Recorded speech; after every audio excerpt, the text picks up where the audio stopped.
Welcome back. Now let's take a look at your 5-day weather forecast with Natalia Booya. After a rough start with a lot of rain and wind, we can now take advantage of temperatures in the 20s. Today's just gorgeous, and it'll only get better. Let's have a look at our 5-day forecast. Today we can enjoy a temperature of 19 degrees. Tomorrow we're above seasonal with a high of 21 and a low of 10. The sun will keep on shining. As we begin the long weekend, Saturday will be fair and a high of 18 and a low of 10. Sunday will give us a beautiful temperature of 20 degrees and a low of 12. On Monday, we can expect a mix of sun and cloud with a bit of rain, but nothing to be worried about. We'll have a high of 19 and a low of 10. Now, let's just soak up the sun while it still lasts. I'd spend as much time outdoors because with temperatures like these, they may not stick around. That's it for me. Now back to you in the studio. Thanks, Natalia. Now we'll turn to our national and international news. Scientists at Harvard University are optimistic that a breakthrough has been made into the treatment of Parkinson's disease. The researchers discovered what triggers Parkinson's and say this could lead to a possible treatment in its early stages.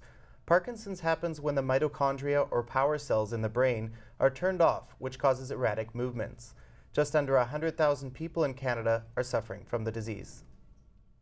Police in Hungary have begun a criminal inquiry into this week's sludge flood that killed 4 people and severely damaged several towns.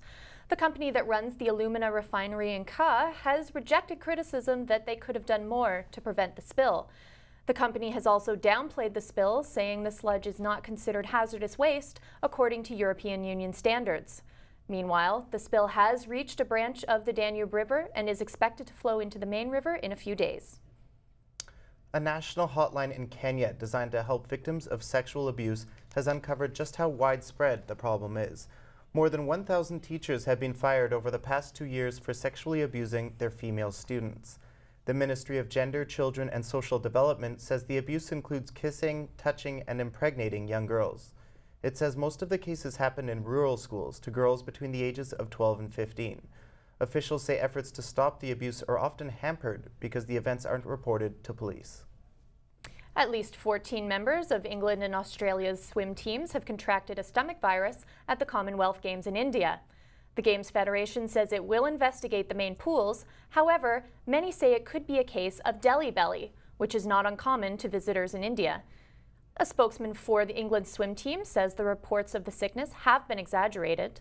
The outbreak is the latest in a string of PR problems for the Games. The event has seen construction delays, complaints of an unsanitary athletes' village, corruption, and security concerns.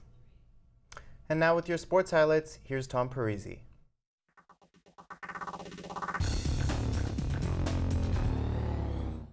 I'm Tom Parisi with your sports news. The Humber men's golf team are OCAA champs again. Led by Mark Hoffman, the Hawks won their 5th consecutive Ontario championship yesterday in Barrie. Hoffman won the individual gold medal, shooting 2 under for the tournament. Not far behind was Adrian Cord, who shot a final round 71 to take the silver medal. Humber dominated as a team, beating second-place Durham College by 34 strokes. And it was a busy night for Humber sports. Overall, the Hawks continue to soar in preseason play as the men's volleyball team beat the Sheridan Bruins at home, winning in straight sets. The women's golf team claimed silver at the OCAAs. Michelle Lee was Humber's top finisher, placing 3rd. The men's rugby team lost 18-15 to the Bruins at Sheridan, and Humber won both games of a soccer doubleheader at Redeemer. The women's team won 5-0, while the men edged the Royals 2-1. Roy Halladay has pitched himself into the record books. The Phillies ace tossed the second no-hitter in playoff history, shutting out the Cincinnati Reds 4-0. He's the second pitcher to throw a no-hitter in the playoffs. Don Larson was the first. He threw a perfect game for the Yankees in 1956. Halladay came close to perfection, with his only blemish was a 5th-inning walk. To top it off, Doc also singled in the winning run, all in his playoff debut. In other playoff action, the Rangers beat the Rays 5-1. Rangers pitcher Cliff Lee went 7 strong innings, striking out 7 for the victory, and the Yankees rallied to beat the Minnesota Twins 6-4. With the game tied at 4 in the 7th, Mark Teixeira hit a home run, giving the Yankees the victory. And the NHL season gets underway tonight. The Toronto Maple Leafs are at home to the Montreal Canadiens. The Leafs will be debuting a retooled roster featuring newcomers Christopher Stieg, Colby Armstrong, and new captain Dion Phaneuf. The Habs will be without Mike Camilleri. He's serving a one-game suspension for a slash committed in the preseason. And goalie Carey Price may not start tonight due to the flu. Backup Alex Auld would start in his place. And with the season opener tonight, Humber fans seem optimistic about the Leafs' chance. I think they'll make the playoffs because, like last season, when they had Jaguar and Fanov, I think it brought the team together and they did so well. If you're a true fan, you should always hope that they're going to make the playoffs regardless of how they play, right? In NBA action, the Raptors dismantled the Suns in their first preseason game, winning 129-78. That's a 51-point margin, but alas, it's only the preseason. That's it for sports. Back to you in the studio. Thanks, Tom. After the break, Crystal Burney will have all your entertainment highlights.